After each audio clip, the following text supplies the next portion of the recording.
డబ్బు, అనారోగ్యం, ఉద్యోగం, వ్యాపారం, అప్పులతో బాధపడుతున్నారా? మీకోసమే launch your future programme.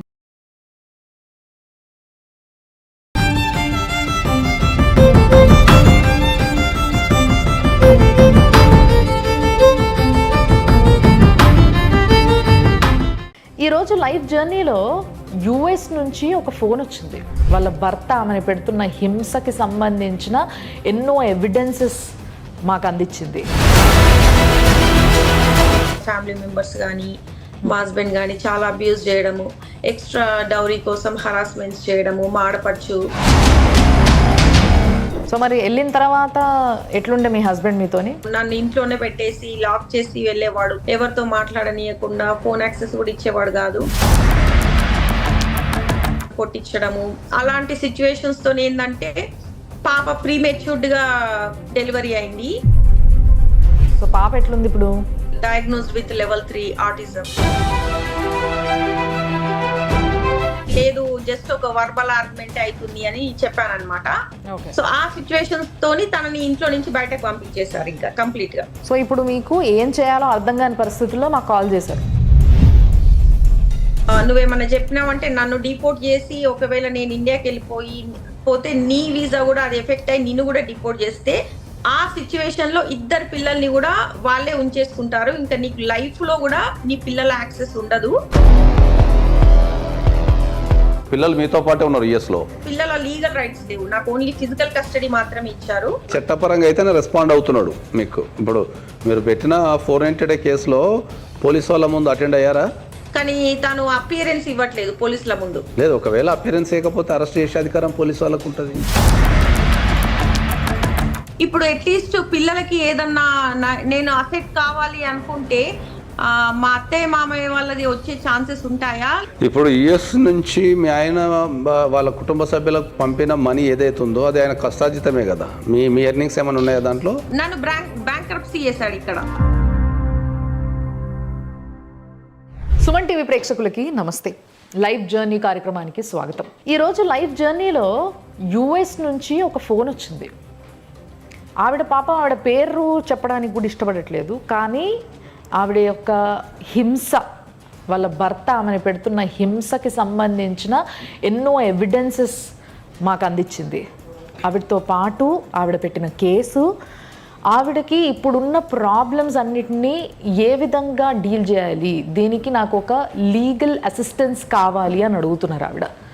So అసలు ఏం జరిగింది అండ్ ఆవిడకి లీగల్ అసిస్టెన్స్ ఇవ్వడానికి, అడ్వైస్ ఇవ్వడానికి మీ అందరికీ తెలుసు, చాలా సీనియర్ మోస్ట్ అడ్వకేట్ ఆయన, హైకోర్టు అడ్వకేట్ నాగేశ్వరరావు పూజారి గారు, ఇమిగ్రేషన్ ఎక్స్పర్ట్ కూడా.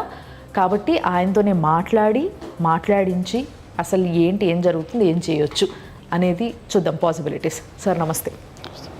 సో యుఎస్ నుంచి ఏదైతే కాల్ ఉందో ఆవిడని ఒక్కసారి ఆ మేడంని తీసుకోరా. హలో. యా, నమస్తే అండి. నమస్తే అండి. యా, సో మేడం, యాక్చువల్గా మీరు పంపించిన ఫొటోస్ చూసిన తర్వాత మాకు నిజంగా చాలా బాధ కలిగింది. నాకు చూస్తే అసలు తల పనిచేయలేదు చాలాసేపు. మీ భర్త మిమ్మల్ని విపరీతంగా కొట్టిన ఫొటోస్ అని చెప్పి మీరు మాకు పంపారు. అవి అసలు ఏం జరిగింది? ఎప్పుడు మీ పెళ్లి జరిగింది? అసలు ఏం జరిగింది? నా పెళ్లి 2006లో జరిగింది. ఓకే. సో నేను బీటెక్ ఫైనల్ ఇయర్లో, నేను bachelors degree electronics and communication engineering చేశాను అనమాట. సో నా ఫైనల్ ఇయర్లో ఉండగానే మ్యారేజ్ జరిగింది. సో ఇది అరేంజ్డ్ మ్యారేజే. సో మ్యారేజ్ తర్వాత కూడా చాలా అబ్యూజివ్గా, అంటే వాళ్ళ ఫ్యామిలీ మెంబర్స్ కానీ మా హస్బెండ్ కానీ చాలా అబ్యూస్ చేయడము, ఎక్స్ట్రా డౌరీ కోసం హరాస్మెంట్స్ చేయడము, మాడపడుచు, మా అత్తయ్య మామయ్య మా హస్బెండ్తో కొట్టి ఇట్లా. సో టూ మచ్ అబ్యూజివ్ అనమాట. ఓకే. సో అలా అంటే అది నాకు పెళ్ళైన తర్వాత తెలిసింది. ఇంకొక సిచ్యువేషన్ ఏంటంటే, నాకు పెళ్లిలో మా హస్బెండ్ నాకు ఓన్లీ 5 years డిఫరెన్స్ అని చెప్పారు. సో పెళ్ళైన తర్వాత నాకు అది 10 years డిఫరెన్స్ అని తెలిసింది. అది వీసా పాస్పోర్ట్ లో నేను చూసాక. సో అది అలా కూడా మోసం చేశారు. సో తర్వాత ఏంటంటే, నన్ను పెళ్ళయ్యాక తను ఫస్ట్ యుఎస్కి వెళ్ళాడు. నన్ను ఒక 3 months లో తీసుకెళ్తానని చెప్పాడు. సో 3 months తర్వాత కూడా నాకు లైక్ ఇనిషియల్ గా కమ్యూనికేషన్ ఇచ్చాడు, కానీ తను ఇంకా కమ్యూనికేషన్ తగ్గించుకుంటూ వెళ్ళాడు. ఓకే. సో నేను అంటే కమ్యూనికేట్ చేయడానికి ట్రై చేశాను, కానీ తన ఫ్యామిలీ మెంబర్స్ కానీ తను కానీ ఎలాంటి కమ్యూనికేషన్ నాకు ఇవ్వలేదు. అలా 1 year 2 years 2.5 years కూడా నేను ఇండియాలోనే ఉన్నాను అనమాట. సో నేను ఒక అసిస్టెంట్ ప్రొఫెసర్ గా జాబ్ చేసుకుంటూ నేను ఇండియాలో ఉన్నాను మా పేరెంట్స్ దగ్గర. సో తర్వాత మా ఫ్యామిలీ మెంబర్స్ అందరూ కాంప్రమైజ్ వేలో వాళ్ళ ఫ్యామిలీ మెంబర్స్ తో ఇలా పెళ్లి అయిపోయింది ఇంకా తీసుకెళ్ళట్లేదు అని చెప్పేసి అలా వాళ్ళు ఫ్యామిలీ మెంబర్స్ అంతా కూర్చొని మాట్లాడితే మళ్ళీ కొంత ఎక్స్ట్రా అమౌంట్ మా ఫాదర్ దగ్గర నుంచి తీసుకొని అప్పుడు మళ్ళీ తను యుఎస్ కి తీసుకెళ్లాడు నన్ను. పెళ్ళైన తర్వాత 3 years కి తీసుకెళ్లారా మిమ్మల్ని? 2.5 years కి. పిల్లలున్నారా మీకు? ఉన్నారండి, ఇద్దరు పిల్లలు. వీళ్ళు ఎప్పుడు పుట్టారు? పాప వచ్చి 2009 లో పుట్టింది, బాబు వచ్చి 2015 లో పుట్టారు. సో మరి వెళ్ళిన తర్వాత ఎట్లుండే మీ హస్బెండ్ మీతోని? ఇనిషియల్ గా వెళ్ళినప్పుడు నాకు H4 డిపెండెంట్ వీసా కాబట్టి వర్క్ ఆథరైజేషన్ కూడా నాకు లేదు. సో అట్లా ఆ సిచ్యువేషన్స్ తోని నన్ను ఇంట్లోనే పెట్టేసి లాక్ చేసి వెళ్ళేవాడు. కమ్యూనికేషన్ కూడా ఎవరితో మాట్లాడనీయకుండా ఫోన్ యాక్సెస్ కూడా ఇచ్చేవాడు కాదు. వాళ్ళ ఫ్యామిలీ మెంబర్స్ ఇంకా ఫోన్ లో కూడా వాళ్ళ సిస్టర్ గానీ వాళ్ళ ఫాదర్ మదర్ కూడా నన్ను హరాస్మెంట్ చేయడము, ఎక్కువ ఎక్స్ట్రా వాళ్ళు మిమ్మల్ని హరాస్ చేయడం అంటే ఏమనేవాళ్ళు? అంటే ఇంకో అమ్మాయిని పెళ్లి చేసుకుంటే మనకి ఎక్స్ట్రా డౌరీ వచ్చేది, అంటే ఇంకా మనకి చాలా తక్కువ అమౌంట్ వచ్చింది, అట్లా ఆ టైప్ లో వాళ్ళు అబ్యూస్ చేయడము. సో ఆ సిచ్యువేషన్స్ తో నాకు కమ్యూనికేషన్ అంటే అట్లీస్ట్ మా పేరెంట్స్ తో కూడా నేను కమ్యూనికేట్ అయ్యేదాన్ని కాదు అలా. సో ఆ టైంలోనే అంటే వెళ్ళాక 1 year కి పాప అంటే 2009 లో నాకు ప్రెగ్నెన్సీ వచ్చింది. సో అప్పుడు పాప డెలివరీ అప్పుడు నాకేంటంటే మా పేరెంట్స్ యుఎస్ కి వస్తే అట్లీస్ట్ నాకు హెల్ప్ అవుతుంది అని నేను అనుకున్నాను అనమాట. అట్లా నేను మా హస్బెండ్ ని రిక్వెస్ట్ చేశాను వాళ్ళని అవాయిడ్ చేసి ఓన్లీ మా అత్తయ్య మామయ్య వాళ్ళే యుఎస్ కి వచ్చారు అప్పుడు నా డెలివరీ అప్పుడు. నాకు కూర్చోబెట్టి అడిగారా మీ హస్బెండ్ ని, ఏంటి ఎందుకు ఇట్లా లైఫ్ అంతా పాడు చేసుకోవడం, ఎందుకు మనం బాగుందాం, పిల్లలు పుట్టారు, మరి ఇదంతా ఎందుకు, నన్ను ఎందుకు ఇట్లా హరాస్ చేస్తాను? తను అసలు వినే సిచ్యువేషన్ ఉండదు. తను వాళ్ళ మదర్ గానీ వాళ్ళ ఫాదర్ వాళ్ళ సిస్టర్ ఏది చెప్తే అదే ఫాలో అవుతాడు. సో అట్లీస్ట్ వాళ్ళు నా బెడ్రూమ్ లో పడుకోవద్దంటే కూడా తను అలా పడుకోకుండా అంతా వాళ్ళు చెప్పిన దానికి ఇంకా తను ఎప్పుడు అడ్డు చెప్పాడు అనమాట. ఎక్స్ట్రా డౌరీ కోసం గానీ మా హస్బెండ్ తో నన్ను కొట్టించడము, అలాంటి సిచ్యువేషన్స్ తో ఏంటంటే పాప ప్రీమెచ్యూర్డ్ గా డెలివరీ అయింది. డెలివరీ డేట్ జనవరిలో ఇస్తే పాప December 1st రోజే డెలివరీ అయిందనమాట. అంటే నాకు మా హస్బెండ్ గాని మా అత్తయ్య మామయ్య ఫిజికల్ గా మెంటల్ గా నన్ను హరాస్ చేయడం వల్ల నేను హాస్పిటలైజ్డ్ అవ్వడము. సో పాప ఎట్లుంది ఇప్పుడు? పాప ఆటిజం, తను diagnosed with level 3 autism. So యాక్చువల్గా నేను మీరు పంపించిన వీడియోస్లో చూసిన ఏంటి అంటే మీ బాబున కొట్టేది మీ ఆయన? బాబుని పాపని ఇద్దరిని కొట్టాడు. పాప పెద్ద పాప, అవును. సో వాళ్ళని కూడా కొడతాడా రెగ్యులర్ గా చిన్న ఉన్నప్పటి నుంచి? వాళ్ళని కూడా, ఎందుకంటే వాళ్ళకున్న ఆటిజము వాళ్ళ సో ఏమన్నా కొంచెము తనకి నచ్చదు బేసిక్ గా. వాళ్ళ ఫ్యామిలీస్ గానీ తనకి గానీ ఇలా పుట్టారు పిల్లలు, ఇంత ఆటిజం సివియర్ ఆటిజం ఉంది అని చెప్పి పిల్లల్ని ఎప్పుడు కూడా వాళ్ళు ప్రాపర్ గా కేర్ చేయరు. నాకు ఒక డౌట్, మీరు పిల్లల్ని కొట్టినప్పుడు కంప్లైంట్ ఇచ్చారా యుఎస్ లో? పిల్లల్ని కొట్టినప్పుడు కంప్లైంట్ అంటే నేను ఒకసారి ఏమైందంటే తను నన్ను పిల్లల్ని బాగా సివియర్ గా కొడుతున్నాడు, అది నైట్ అన్నమాట. అయితే ఏమైందంటే నేను 911 కాల్ చేశాను. సో ఆ సిచ్యువేషన్స్ తోని అప్పటికప్పుడు పోలీసులు వచ్చారు ఇంటికి. యుఎస్ లో పిల్లల జోలికి సొంత తల్లి తండ్రి వెళ్ళినా కూడా చట్టాలు చాలా బలంగా వాళ్ళ పైన యాక్షన్ తీసుకుంటాయి. ఇది మీకు తెలిసే ఉంటది. చెయ్యి ఎత్తి కొట్టాల్సిన అవసరం లేదు, జస్ట్ చెయ్యి ఎత్తి కళ్ళు పెద్దగా చేసినా కూడా వాళ్ళ పైన చాలా పెద్ద యాక్షన్ తీసుకుంటారు. సో అలాంటిది మీ పాప ఆటిజం స్టేజ్ 3 అన్నారు, ఇంకా అలాంటి పిల్లల జోలికి అసలే వెళ్ళొద్దు. అలాంటిది మరి మీ ఆయన అంతగా చేస్తున్నప్పుడు మీరు వీసా గురించి దీని గురించి ఆలోచిస్తూ ఎలా ఊరుకుంటున్నారో నాకు అర్థం కాలేదు మరి. తను ఏం చేశాడంటే నన్ను 2019లో మనము వెకేషన్ వెళ్దామని చెప్పేసి పిల్లలిద్దరిని కూడా నన్ను పిల్లల్ని ఇండియాకి తీసుకొచ్చాడు అనమాట. 1 month వెకేషన్ అని చెప్పి ఫ్లైట్ టికెట్లు బుక్ చేపించి ఇండియాకి తీసుకొచ్చాడు. సో అప్పుడు తను ఒక్కడే వెళ్ళడానికి ప్లాన్ చేశాడు. నన్ను పిల్లల్ని ఇండియాలో వదిలేసి అంటే మా అమ్మ వాళ్ళ దగ్గర వదిలేసి తను ఒక్కడే వెళ్ళడానికి ప్లాన్ చేశాడు. అయితే తర్వాత మా ఫ్యామిలీ మెంబర్స్ అందరూ కూడా కొంచెం కాంప్రమైజ్ చేపించి తనని కూడా ఇండియాలోనే ఉంచారు అనమాట. అలా మేము ఒక 3.5 years ఇండియాలో ఉంటే మా పిల్లలకి అసలు స్కూల్స్ లో ఎన్ని స్కూల్స్ తిరిగినా కూడా ప్రాపర్ గా ఎవరు కూడా స్కూల్లో అడ్మిషన్ ఇవ్వలేదు ఇద్దరు పిల్లలకి. అట్లా ఏంటంటే పిల్లలకి స్కూలింగ్ లేక ఇద్దరు పిల్లలు 3.5 years ఇంట్లోనే ఉండి చాలా డిలేస్ వచ్చాయి పిల్లలకి. స్పీచ్ డిలే గానీ ఇంకా ఇతర పిల్లలతోని అంటే కమ్యూనికేషన్ లేకుండా. సో అందుకని ఏంటంటే ఆ సిచ్యువేషన్స్ తోని మళ్ళీ బ్యాక్ వచ్చామన్నమాట. అట్లీస్ట్ యుఎస్ కి వస్తే ఏంటంటే ఇక్కడ పిల్లలకి అట్లీస్ట్ స్కూలింగ్ ఉంటది, ప్రాపర్ థెరపీస్ ఉంటాయి. ఇండియాతో పోల్చుకుంటే ఏంటంటే పిల్లల లైఫ్ ఇక్కడ బాగుంటది అన్న ఉద్దేశంతో బ్యాక్ వచ్చాము. ఇప్పుడు ఒకవేళ నేను తన మీద కంప్లైంట్ ఇచ్చి తన వీసా ప్రాబ్లం అయ్యి మళ్ళీ మేము ఇండియాకి వచ్చే సిచ్యువేషన్ వచ్చింది అంటే ఇక్కడికి వస్తే పిల్లలకి ప్రాపర్ లైఫ్ కేర్ ఉండదు అన్న ఉద్దేశంతోని ఏదో ఒక రకంగా పిల్లల్ని ఇక్కడ కనీసము స్కూలింగ్ కోసము వాళ్ళ కెరియర్ కోసము అని చెప్పి అలా ఆ సిచ్యువేషన్స్ తో నేను పోలీసులు వచ్చాక నేను ఎక్కువగా ఏం మాట్లాడలేదు పోలీసులతో. సో దీనికి మీరేమో యాక్షన్ తీసుకున్నారు? మీరు పోనీ మిమ్మల్ని కొడుతున్నప్పుడు ఇది సివియర్ అయిపోతున్నప్పుడు మీరు ఏమైనా కేసు వేయడం జరిగిందా? అక్కడ కేసు వేయలేదు కానీ నేను 911 కాల్ చేశాను. సో అంటే అప్పుడు ఆ సిచ్యువేషన్ లో పిల్లల్ని రక్షించడం కోసం అని చెప్పి అప్పటికప్పుడు నేను కాల్ అయితే చేశాను. పోలీసులు వచ్చారు ఇంటికి. ఏమైంది అని చెప్పి వాళ్ళు అడిగారు.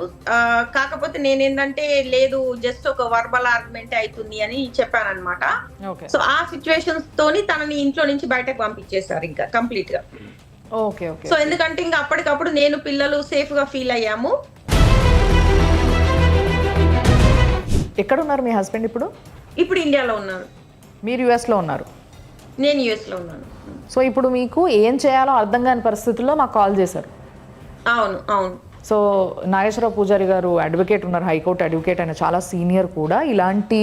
ముఖ్యంగా ఇలాంటి కేసెస్ని చాలా బాగా డీల్ చేయగలుగుతారు ఆయన. సో ఆయనతో మీరు మాట్లాడచ్చు ఒకసారి. హస్బెండ్ ఇక్కడ ఉన్నాడు ప్రస్తుతానికి, బట్ ఆవిడ భయపడుతున్నది దేనికి అని అంటే ఒకవేళ ఆయన పైన ఏదైనా కేసు వేయాలన్నా కూడా మళ్ళీ ఆయన పైన డిపెండెంట్గా ఆమె ఉంది కాబట్టి పిల్లల ఫ్యూచర్ పాడైపోతుందేమో, తిరిగి ఇండియాకి వచ్చేస్తే ఇక్కడ వాళ్ళు అక్కడ పుట్టిన పిల్లలు కాబట్టి అక్కడి సిటిజన్స్ కాబట్టి అక్కడే ఉండేలాగా నేనేమైనా చెయ్యొచ్చు ఆయన పైన కంప్లైంట్ చేస్తూ అనేది ఆవిడ క్వశ్చన్ మెయిన్గా. ఇప్పుడు ఆయన ఇండియాకి వచ్చి ఎన్ని రోజులు అయిందమ్మా? ఆయన ఇండియాకి వచ్చి 4 months అవుతుంది. 4 months అవుతుంది. So according to you is working ఇంకా ఖాళీ ఉన్నారా?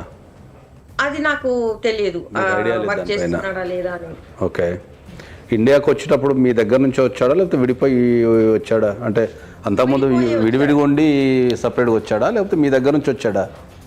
లేదు, నా దగ్గర నుంచి రాలేదు. అయితే తర్వాత సిచ్యువేషన్ ఏమైందంటే ఒకసారి 911 కంప్లైంట్ పోలీసులకు వెళ్ళాక వాళ్ళు ఇంకా ఎందుకంటే అది మానిటరింగ్ పెట్టే అవకాశం ఉంటుంది. సో అందుకని దాంతో ఏమైందంటే డిపార్ట్మెంట్ ఆఫ్ చైల్డ్ సేఫ్టీ వాళ్ళు ఇన్వాల్వ్ అయ్యారనమాట. సో వాళ్ళు కంటిన్యూస్ గా పిల్లల్ని స్కూల్కి వెళ్ళడము, చెక్ చేయడము, అట్లా ఆ ప్రాసెస్ లో వాళ్ళు పిల్లల మీద స్కార్స్, బ్రూసెస్ చెక్ చేసుకొని వాళ్ళు ఇంటికి వచ్చారు. ఇంటికి వచ్చేసి పిల్లలు ఇంట్లో సేఫ్ గా లేరు, మేము పిల్లల్ని రిమూవ్ చేసుకుంటాము అని చెప్పి ఇంట్లో కూర్చున్నారు. అప్పుడు నేను చాలా షాక్ అయిపోయాను. పిల్లల్ని తీసుకెళ్తే ఎట్లా, నేను పిల్లలు లేకుండా ఉండలేను కదా, మీరు ఏదైనా ఆప్షన్ ఉంటే చెప్పండి అని నేను వాళ్ళని రిక్వెస్ట్ చేస్తే, మీ హస్బెండ్ ఇంట్లో ఉంటే మేము పిల్లలు మీతో ఉంచము, మీ హస్బెండ్ ఇంట్లో నుంచి వెళ్ళిపోతే పిల్లలు మీతోనే ఉండొచ్చు అని చెప్పారు. అలా మా హస్బెండ్ బయటికి వెళ్ళారు, పిల్లలు నాతోనే ఉన్నారు. ఇది ఏ మంత్ లో జరిగింది? ఇది ఏప్రిల్లో జరిగింది. April of 2024. 2024. మీరు without giving any complaint then వాళ్ళు స్వతహాగా ఇన్వాల్వ్ అయిపోయి తీసుకున్న డిసిషన్ ఇది.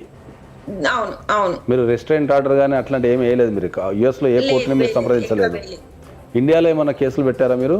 కమ్యూనికేట్ అవ్వట్లేదు. సో అందుకని నేను ఎఫ్ఐఆర్ ఫైల్, మా ఫ్యామిలీ మెంబర్స్ ఎఫ్ఐఆర్ ఫైల్ చేశారు. ఇప్పుడు పిల్లలు మీతో పాటే ఉన్నారు యుఎస్ లో? నాతో పాటే ఉన్నారు, కాకపోతే నాకు పిల్లల లీగల్ రైట్స్ లేవు, నాకు ఓన్లీ ఫిజికల్ కస్టడీ మాత్రమే ఇచ్చారు.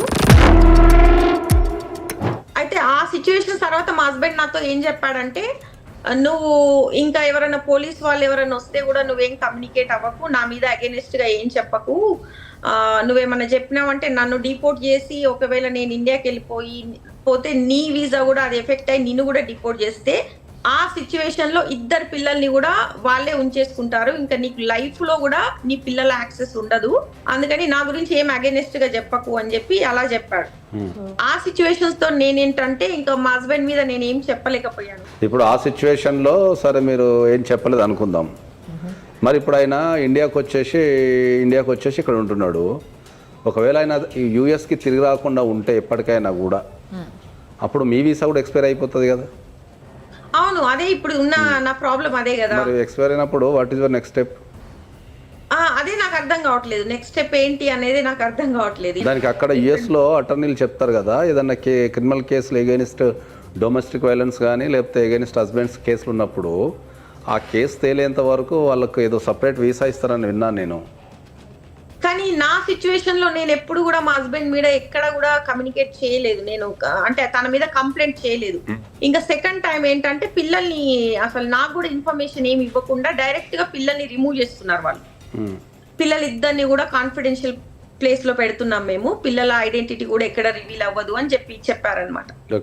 సో అలా పిల్లల్ని రిమూవ్ చేసుకోవడం వల్ల నేను సో పిల్లల్ని ఎలా తెచ్చుకోవాలి అన్న దాని మీద నేను చాలా అసలు ఫైట్ చేశాను. తర్వాత వాళ్ళు అలా పిల్లల్ని రిమూవ్ చేసుకొని వాళ్ళు ఏం చేశారంటే డిపెండెన్సీ కేసు ఫైల్ చేసుకున్నారు. అది ఎలా ఫైల్ చేసుకున్నారంటే mother is unable to take care the children needs because of the father's domestic violence అని చెప్పి వాళ్ళు కేసు ఫైల్ చేసుకున్నారు. నేను నా తరపున నాకు పిల్లల్ని ఇవ్వండి అని నేను వాదనలు స్టార్ట్ చేసుకున్నాను. వాళ్ళేమో పిల్లల్ని మేము ఇవ్వము అని చెప్పి వాళ్ళు అట్లా ఒక 1.5 months పిల్లలు బయట వాళ్ళతో ఉండి చాలా సఫర్ అయ్యారనమాట. సో తర్వాత నేను ఎందుకంటే మళ్ళీ అటార్నీ హెల్ప్ తో నేను పిల్లల్ని బ్యాక్ తెచ్చుకున్నాను. అది కూడా ఎలా ఇచ్చారంటే మా హస్బెండ్ మాతో ఉండకుండా తను బయట ఉంటాడన్న ఆప్షన్ తోనే పిల్లల్ని నాకు రిటర్న్ ఇచ్చారు. ఈ మధ్యలో తను ఏం చేశాడంటే August 12th రోజు ఎవరికి చెప్పకుండా నాకు కూడా ఏం కమ్యూనికేషన్ ఇవ్వలేదు, అబాండెండ్ గా మొత్తం కంప్లీట్ గా ఫ్లైట్ టికెట్ బుక్ చేసుకొని ఇండియాకి వచ్చేసాడు. సో తర్వాత అప్పటి నుంచి ఇప్పటి వరకు నాకు ఎలాంటి కమ్యూనికేషన్ ఇవ్వట్లేదు. సో కనీసం పిల్లల గురించి కూడా తను ఎంక్వైరీ చేయట్లేదు, మెయింటెనెన్స్ లాంటిది కూడా ఏం పట్టించుకోవట్లేదు. మరి మీరు మెయింటెనెన్స్ కేసు వేయలేదా యుఎస్ లో? మెయింటెనెన్స్ కేసు వేయలేదు, వేసినా కూడా ఇక్కడ వర్కౌట్ అవుతుంది ఎందుకంటే తను ఇక్కడ యుఎస్ లో లేడు కదా, ఇండియాలో కదా ఉంది. మీరు యుఎస్ లో మెయింటెనెన్స్ కేసు వేసి దాన్ని బేస్ చేసుకుని ఇండియాలో కూడా మెయింటెనెన్స్ కేసు వేయచ్చు మీరు. ఓకే. సో మీకు ఇండియాలో మెయింటెనెన్స్ కేసు వేయాలంటేనేమో మీరు మీ పిల్లలు ఇండియాలో లేరు కాబట్టి ఇక్కడ ఇండియన్ కోర్ట్స్ యాక్సెప్ట్ చేయవు. కాబట్టి మనకున్న నాలెడ్జ్ ప్రకారం ఏంటంటే మీరు యుఎస్లో మెయింటెనెన్స్ కేసు రిజిస్టర్ చేసి దాని మీద ఇక్కడ మీరు మెయింటెనెన్స్ కేసు వేసుకుంటే మీకు ఇక్కడ నుంచి మెయింటెనెన్స్ వసూలు చేసి యుఎస్ పంపించే అవకాశం అయితే ఉందండి. టెక్నికల్ అంశం ఏంటంటే ఇప్పుడు 2 దేశాల మధ్యలో యుఎస్కి సంబంధించి యుఎస్లో నివసించే ప్రతి ఒక్కరికి సంబంధించి ఏంటంటే చాలా కన్ఫ్యూషన్ ఉంది. వాళ్ళకు కెరియర్ అనేది ఇబ్బందికరంగా ఉంటుంది. ఈ యుఎస్లో కేసులు పెడితే ఏమన్నా మీరు అన్నట్టు వీసాల ప్రాబ్లం వస్తాయేమో, ఎలా కొట్టేస్తారేమో, ఇంకా రకరకాల ఇష్యూస్ ఉంటాయేమో అని చెప్పేసి యుఎస్లో చాలా కుటుంబాలు ఏంటంటే వాళ్ళకు జరిగే హరాస్మెంట్ని వాళ్ళు అట్నే భరించుకుంటూ ఉంటున్నారు తప్ప దాంట్లో 2 అంశాలు ఉన్నాయి. ఒకటి ఏంటంటే యుఎస్ లాంటి దేశాలలో అడ్వకేసీ అనేది చాలా కాస్ట్లీ అఫేర్. అది ఎన్ఆర్ఐస్ ఎవరైతే ఉన్నారో వాళ్ళకి ఆ చట్టాల మీద కూడా చాలా అవగాహన లేదు. ఇటువంటి కేసులలో ఏంటంటే ఇప్పుడు పిల్లలు అండ్ వైఫ్ వచ్చేసి యుఎస్లో ఉంది, హస్బెండ్ వచ్చేసి ఇండియాలో ఉన్నాడు. సో యుఎస్లో వీళ్ళు ఏ కేసు వేసినా కూడా అది ఎక్స్పర్ట్ అయ్యి ఈయన కనుక యుఎస్ వెళ్ళకపోతే దాన్ని ఎగ్జిక్యూషన్ చేయడం చాలా కష్టం. ఓకే. పిల్లలు మదర్ దగ్గర ఉన్నారు కాబట్టి వాళ్ళని మదర్ వర్క్ చేయడం లేదు కాబట్టి వాళ్ళని పోషించాల్సిన బాధ్యత మన భారతదేశ చట్టాల ప్రకారం అయితే పోషించాల్సిన బాధ్యత పిల్లల్ని పోషించాల్సిన బాధ్యత తండ్రిగా ఉంటుంది. ఈ చైల్డ్ కస్టడీ వచ్చారికి ఏంటంటే ఇండియన్కి లా వేరు ఉంటుంది, యుఎస్ లా వేరు ఉంటుంది. చైల్డ్ కస్టడీ ఏంటంటే అక్కడ డ్యూయల్ కస్టడీ ఉంటుంది. డ్యూయల్ కస్టడీ అంటే ఒక మదర్కి అండ్ ఫాదర్కి సేమ్ రైట్స్ ఉంటాయి. ఓకే. ఓకే. ఇండియాకి వచ్చారికి ఏంటంటే చైల్డ్ ఎవరి దగ్గర ఉంటే వాళ్ళకి రైట్స్ ఉంటాయి. జాబ్ వీసా లేదు కాబట్టి ఆమె H1 డిపెండెంట్ వీసా మీద ఉంది కాబట్టి పిల్లల పోషణ బాధ్యత అనేది యుఎస్ లాంటి దేశాల్లో చాలా కష్టమైపోతుంది. కాబట్టి అక్కడ చైల్డ్ మెయింటెనెన్స్ వేసుకొని దాన్ని బేస్ చేసుకొని ఇండియాలో కూడా చైల్డ్ మెయింటెనెన్స్ వేయాలి. ఓకే. సో వీళ్ళు ఎవరికన్నా ఒకరికి జీపీఏ ద్వారా అంటే జీపీఏ ఇవ్వాలి, ఎందుకంటే ఇక్కడ మనం కోర్టులో సిగ్నేచర్స్ అవన్నీ పెట్టాలా, కోర్టులో ఆమె తరఫున రిప్రజెంటేషన్ చేయాలి. కాబట్టి ఏదైనా ఒక పర్సన్కి వాళ్ళ మదర్స్ పేరెంట్స్ కానీ సిబ్లింగ్స్ కానీ ఎవరైనా ఉంటే, జనరల్ అయితే జీపీఏ అంటే ఏంటంటే చాలామందికి అవగాహన లేదు. జీపీఏ అంటే ఏంటంటే జనరల్ పవర్ ఆఫ్ అటర్నీ అని ఒకటి ఉంటుంది మనకు. ఎవరైనా సరే ఇండియా నుంచి వెళ్ళేటప్పుడు, ఎప్పుడైనా సరే ఇండియా నుంచి వెళ్ళేటప్పుడు, లేదా ఏదైనా ఇండియాలో కేసులు పెండింగ్ ఉన్నా పెట్టాలనుకున్నా, మనం ఎవరికో ఒకరికి రిప్రజెంటేషన్ చేస్తూ మనం జీపే ఇచ్చేస్తాం. అంటే నా బదులు నువ్వు ఇండియాలో కేసులు కొట్లాడు, నేను నీకు ఆ పవర్ ఇస్తున్నా అని చెప్పేసి మనం జీపే డాక్యుమెంట్ కనుక ఇండియాలో ఉన్న వ్యక్తులకు మనం ఇస్తే ఆమె తరపున వీళ్ళు అన్ని కేసులు వేసుకోవచ్చు. ఇక్కడ మొత్తం మెయింటెనెన్స్ వేసుకోవచ్చు, దాని తర్వాత డొమెస్టిక్ వైలెన్స్ వేసుకోవచ్చు, తర్వాత మీరు 498 మనకు జనరల్గా ఇప్పుడు 85 BNSS అంటాం, అది కూడా వేసుకోవచ్చు. ఆల్రెడీ బిఎన్ఎస్ పెట్టారు వాళ్ళు, ఆల్రెడీ 85 మీరు హరాస్మెంట్ కేసు పెట్టారు కదండి. ఇండియాలో పెట్టాను. అవును, ఇండియాలో హరాస్మెంట్ కేసు పెట్టారు మీరు. సో హరాస్మెంట్ కేసు అనేది పెండింగ్ ఉంది ఇంకా. సో మెయింటెనెన్స్ అయితే ఇండియాలో వేసుకోవచ్చు డెఫినెట్లీ. అక్కడ వేసుకొని దాన్ని బేస్ చేసుకొని ఇక్కడ వేసుకోవచ్చు. సో తనకున్న ఇంకొక క్వశ్చన్ ఏంటి అంటే, మన నా వీసా ఒకవేళ ఎక్స్పైర్ అయిపోతే ఏంటి పరిస్థితి? ఇప్పుడు జనరల్గా ఏంటంటే అక్కడ ఇద్దరు కిడ్స్ ఎవరైతే ఉన్నారో వాళ్ళు యూఎస్ సిటిజన్స్, మేడం వచ్చేసి డిపెండెంట్ వీసా మీద ఉంది. సో ఎప్పుడైతే కేసెస్ పెండింగ్ ఉన్నప్పుడు based on the cases basis మీద వీసా ఎక్స్టెన్షన్ అయ్యే అవకాశం ఉంటుంది. ఓకే, ఉంటుంది. అది కూడా అక్కడ నుంచే చేసుకోవచ్చు, ఆ ఎక్స్టెన్షన్ ఇక్కడికి వచ్చి అక్కడ నుంచి చేసుకోవాలి, అక్కడ నుంచే చేసుకోవచ్చు. ఓకే, తను ఎక్స్టెండ్ చేస్తేనే నా వీసా ఎక్స్టెండ్ అవుతుంది. సేమ్ వీసా అయితేనేమో తను ఎక్స్టెండ్ చేయాల్సి ఉంటుంది. మీరు వీసా స్టేటస్ అనేది మీరు చేంజ్ చేసుకోవాల్సి వస్తుంది అప్లై చేసుకొని. యూకేలో అసైలం అనే వీసా ఏంటి, అది ఆ వీసా కింద చేంజ్ అవుతుంది. అది ఎవరికి ఇస్తారంటే ఇండియాకి వస్తే, అంటే ఏదన్నా థ్రెట్ ఉంటది. అవును, అదే అంటే ఇండియాకి వస్తే థ్రెట్ తో పాటు ఆ వీసా అప్లై చేసుకుంటే జనరల్ ఇండియాకి రాలేరు మీరు. ఇప్పుడు ఆయన మనల్ని ఇబ్బంది పెట్టే అవకాశం ఉంది. కాబట్టి మనం కొన్ని ఎక్స్పెరిమెంట్ చేసినాం. అవి వీసా ఎక్స్టెన్షన్కి సంబంధించి మనం ఇండియన్ కోర్ట్స్ నుంచి కూడా పర్మిషన్ తెచ్చుకున్న సందర్భాలు ఉన్నాయి కొన్ని సందర్భాలలో. మళ్ళీ దాని యుఎస్ గవర్నమెంట్ డెసిషన్ మీద ఆధారపడి ఉంటుంది. ఎందుకంటే వీసా అనేది కంప్లీట్లీ యుఎస్ గవర్నమెంట్ అధికారం కదా. ఇండియా నుంచి మీకు ఏ రకమైన సాయం కావాలన్నా నేను ఇక్కడ నుంచి చేసి ఇచ్చేస్తా. వీసాకు సంబంధించిన పేపర్లు అవి ఏమైనా ఉంటే నేను అటర్నీ కింద I can artist you what ever you want from India. ఎలాంటి ఆప్షన్స్ కూడా నాకు కనిపించట్లేదు. ఎలా నా వీసాని ఎట్లా సెక్యూర్ చేసుకోవాలనేది కూడా నాకు ఎలాంటి ఆప్షన్స్ కనిపించట్లేదు. ఇంకొక సిచ్యువేషన్ ఏంటంటే, రీసెంట్ గా మా హస్బెండ్ నాకు డివోర్స్ నోటీసెస్ పంపాడు.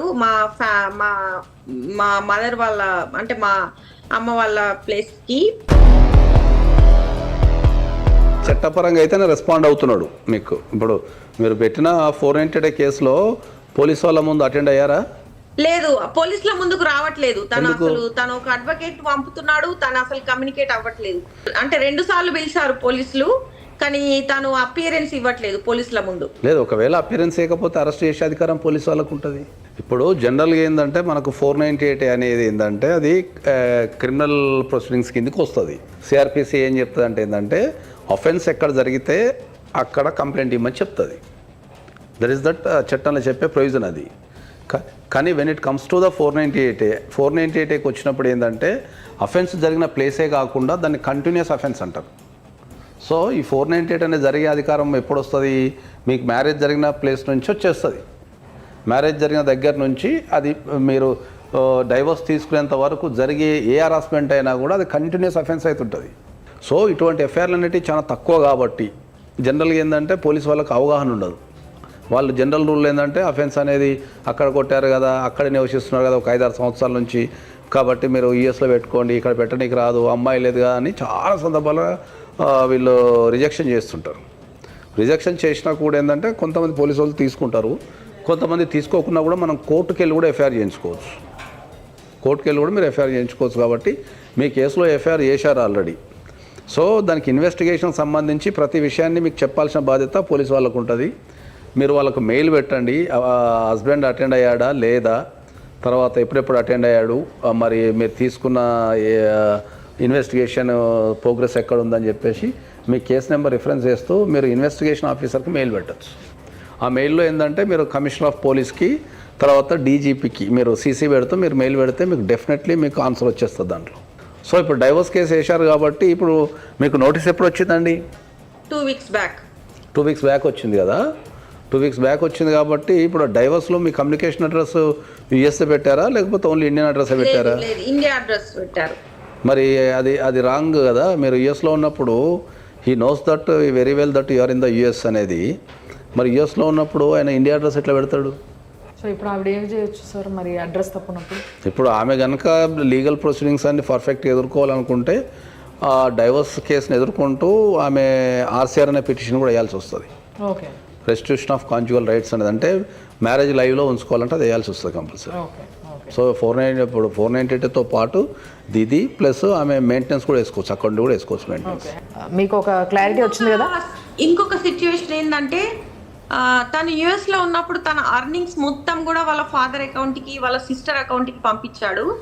నా దగ్గర ప్రూఫ్ ఆఫ్ ట్రాన్సాక్షన్స్ అంటే 15 years నుంచి తను పంపిన అన్ని ప్రూఫ్స్, ట్రాన్సాక్షన్ ప్రూఫ్స్ నా దగ్గర ఉన్నాయి. సో వాళ్ళు ఏం చేశారంటే మేము అసెట్స్ కొంటున్నాము మీకే అంటే మా హస్బెండ్ కే కొంటున్నాం అని చెప్పి వాళ్ళ కొన్న అసెట్స్ కూడా వాళ్ళ పేర్ల మీద రిజిస్ట్రేషన్ చేయించుకున్నారు. ఇప్పుడు అట్లీస్ట్ పిల్లలకి ఏదన్నా నేను అసెట్ కావాలి అనుకుంటే మా అత్తయ్య మామయ్య వాళ్ళది వచ్చే ఛాన్సెస్ ఉంటాయా లేక ఎలా ప్రొసీడ్ అవ్వచ్చు దీంట్లో? ఇప్పుడు యుఎస్ నుంచి మీ ఆయన వాళ్ళ కుటుంబ సభ్యులకు పంపిన మనీ ఏదైతే ఉందో అది ఆయన కష్టార్జితమే కదా. మీ ఎర్నింగ్స్ ఏమైనా ఉన్నాయా దాంట్లో? అంటే నా పేరు మీద చాలా క్రెడిట్ కార్డ్స్ ఓపెన్ చేశాడు నాకు తెలియకుండా, నా SSN వాడుకొని నాకు చాలా పెద్ద డెప్ట్ పెట్టాడు. అంటే నా పేరు మీద ఓపెన్ చేసిన క్రెడిట్ కార్డ్స్ త్రూ తీసిన మనీ కూడా వాళ్ళకి పంపాడు. అవి మీరు రికవరీ చేసుకోవచ్చు. నన్ను బ్యాంక్రప్సీ చేశాడు ఇక్కడ. అవి ఏదైతే మీ క్రెడిట్ కార్డ్స్ ఉపయోగించి ఇండియాకు మీ క్రెడిట్ కార్డ్స్ ఉపయోగించి కానీ మీరు సంపాదించిన అమౌంట్ కానీ లేదా మీ అకౌంట్లలో ఉన్న అమౌంట్ కానీ ఇండియా కనుక పంపిస్తే దాన్ని మీరు రికవరీ చేసుకోవచ్చు డెఫినెట్లీ. దానికి సంబంధించి ఎలాంటి కేసు వేయాలంటారు? రికవరీస్ ఉంటాయి. రికవరీస్. ఓకే. యుఎస్లో ఒక బ్యూటిఫుల్ చట్టం ఏముందంటే ఎవరన్నా భార్యాభర్తలు కనుక గొడవ పడితే జనరలైజ్ చేసి చెప్తున్నా, స్పెసిఫిక్గా కాదు, ఎవరన్నా భార్యాభర్తలు కనుక గొడవ పడితే డైవోర్స్కి వెళ్తే ఇద్దరు ఆస్తుల్ని లెక్కగట్టి సమానం చేసి పంపించేస్తారు. ఇండియాలో సిస్టమ్ లేదు. యుఎస్లో ఎప్పటికైనా ప్రాబ్లం అయ్యే అవకాశం ఉంది అనుకున్న వ్యక్తులు యుఎస్లో అసెట్స్ డెవలప్మెంట్ చేయరేది. ఇల్లు తీసుకోవడం కానీ లేకపోతే ఇన్వెస్ట్మెంట్స్ పెట్టడం కానీ మ్యూచువల్ ఫండ్స్ అవి ఇవి ఏం చేయరు వాళ్ళు. ఇప్పుడు కొత్తగా పెళ్ళేటోళ్ళు కానీ లేకపోతే ఏమన్నా ఇష్యూస్ ఉన్న వాళ్ళు చాలా జాగ్రత్తగా గమనించుకోవాల్సిన విషయం అది. ఓకే. బట్ ఆమె అడిగింది ఇంకో క్వశ్చన్ ఏంటంటే పిల్లల కోసం ఏదైనా అసెట్స్ కావాలనుకుంటే, ఎందుకంటే వాళ్ళిద్దరు కలిసి ఉన్నప్పుడు వాళ్ళిద్దరు పిల్లలే కాబట్టి ఆ పిల్లలకి ఫ్యూచర్లో ఏమైనా ఉంటే బాగుండు అనుకోవడంలో తప్పలేదు కాబట్టి ఆయన మొత్తం ఇక్కడనే కూడా పిల్లలకు మెయింటెనెన్స్ అనేది 100% హక్కు వస్తుంది డెఫినెట్లీ. పిల్లల్ని సాధాల్సిన బాధ్యత ఆయన ప్రపంచంలో ఎక్కడున్నా కూడా పిల్లల్ని సాధాల్సిన బాధ్యత తండ్రికే ఉంటుంది. అండ్ వాళ్ళ ఇంట్లో పైన ఎవరైతే వాళ్ళ అత్త మామ వాళ్ళ ఆడబిడ్డ ఉన్నారో వాళ్ళు కూడా హెరాస్ చేసిండ్రు అండ్ వాళ్ళ పేరు పైన ఆస్తులు పెట్టుకున్నారు ఈయన పైసలు పంపిస్తే అని చెప్తున్నారు ఆవిడ. ఈయన పైసలు పంపించి వాళ్ళ పేరు మీద కనుక ఆస్తులు అనుకుంటే పిల్లలు వేసుకునే హక్కు ఉంటుంది. ఓకే. పిల్లలు వేసుకోవచ్చు, ఎందుకంటే అది తండ్రి కష్టార్జితం కాబట్టి వేసుకోవచ్చు. కానీ ఇక్కడ కాన్ఫ్లిక్ట్ ఏంటంటే జనరల్ రూల్ ఏంటంటే సెల్ఫ్ అక్వైర్డ్ సంపాదన కదా, నేను ఎవరికైనా ఇచ్చుకుంటా అనే అధికారం కూడా తండ్రికి ఉంటుంది. కాకపోతే వీళ్ళు వేసి పెట్టుకుంటే, కేసు వేసి పెట్టుకుంటే మీకు ఫ్యూచర్లో వచ్చే అవకాశం ఉంటుంది. ఒక కేసులో మనం ఏం చేసినామంటే కంప్లీట్ ఫండ్స్ యుఎస్ నుంచి ఇండియాకి వచ్చి వాళ్ళ పేరెంట్స్ మీద ఆస్తులు కొన్నారు. కొన్నప్పుడు ఏం చేసినామంటే even though it is a self acquired property, ఆయన మిస్యూజ్ చేయాలనే మైండ్తోని మేము క్లెయిమ్ చేసుకుంటామనే మైండ్తోని వేరే వాళ్ళకి పెట్టారు కాబట్టి, తల్లిదండ్రుల మీద ఇన్వెస్ట్మెంట్ చేశారు కాబట్టి దాన్ని నా రైట్ తేలేంత వరకు, కోర్టు నా రైట్ ఏదో చెప్పేంత వరకు, అంటే నాకు ఆస్తులో వాటా ఉందా లేదా అని చెప్పేంత వరకు ఆ ఆస్తులు అమ్మనికి లేదు అని చెప్పేసి మనం కేసు వేసినాం. ఇప్పుడు పేరు మీద ఆస్తులుండి మళ్ళీ అవి ట్రాన్స్ఫర్ చేస్తే ఒక రకమైన చట్టాలు వర్తిస్తాయి, మొత్తానికి లేవు కదా అన్నది క్రియేట్ చేయాలనే ఉద్దేశంతో వాళ్ళ పేరు మీద ఏ రకమైన ఆస్తులు పెట్టుకోకుండా వాళ్ళు బతకడానికి కావాల్సింది మాత్రమే పెట్టేసుకొని మిగతా అన్ని వాళ్ళ సిస్టర్స్ పేరు మీదనో లేకపోతే ఇతర వ్యక్తుల పేరు మీద పెట్టేసుకొని ఫాదర్ మీద పెట్టుకొని కోర్టు నుంచి తెలుగు తప్పించుకుందామని చూస్తుంటారు. సో అప్పుడు చైల్డ్ రైట్స్ వైలేషన్ అయితే కాబట్టి వాళ్ళు then they can approach the civil court. Okay. Based on the Indian assets. Solid proof కనుక పర్ఫెక్ట్ ప్రూఫ్ కనుకుంటే దాన్ని స్టే కూడా తెచ్చుకోవచ్చు మనం. సో అది ఒక రకమైన డిస్ప్యూటెడ్ ప్రాపర్టీ అయిపోతుంది కాబట్టి దాని నుంచి ఏమన్నా సెటిల్మెంట్ అనే అవుట్కమ్ వచ్చే అవకాశం ఉంటుంది. మీ ఏదైతే జనరల్ పవర్ ఆఫ్ అటార్నీ ఉంటుందో అది ఎవరికన్నా ఇక్కడ ఉన్న వాళ్ళకి ఫస్ట్ ఇచ్చి దాని నుంచి మీరు ఏం చేయొచ్చు అంటే ఏ కేసు అయినా వాళ్ళ ద్వారా వేయించుకోవచ్చు మీరు. ఏ కేసు అయినా వాళ్ళ ద్వారా వేయించుకోవచ్చు. ఈ పర్టికులర్ అసెట్స్ సంబంధించింది కానీ రేపు రికవరీకి సంబంధించింది కానీ మీరు డొమెస్టిక్ వైలెన్స్ కావచ్చు, ఆర్సీఆర్ కావచ్చు, ఇప్పుడు డైవర్స్ కావచ్చు, మెయింటెనెన్స్ కావచ్చు, ఇంకా మీరు ఏ రకమైన కేసులు కూడా మీరు వేసుకోవచ్చు. Yeah, thank you so much. Yeah, thanks అండి, thank you for approaching us. So sir ఇవాళ అసలు చాలా డిఫరెంట్ కేసు, చాలా డిఫరెంట్గా రెండు దేశాల మధ్యలో ఎగ్జాక్ట్లీ కేసు అది. సో చాలా మంది సెట్ అయ్యారు, చాలా మంది ఉండిపోయారు యుఎస్ లో విపరీతంగా. అండ్ ఈ డౌట్ చాలా మందికి ఉంటుంది, అమ్మా ఇప్పుడు నేను ఆయన పైన డిపెండెంట్ వచ్చిన కాబట్టి మళ్ళీ నాకు ఏమైనా వీసా ప్రాబ్లం అవుతుందేమో అని. సో దానికి కూడా కావాల్సిన క్లారిటీ మీరు ఇచ్చారు. సో చాలా మందికి ఆన్సర్ ఇచ్చినట్టే దీనివల్ల.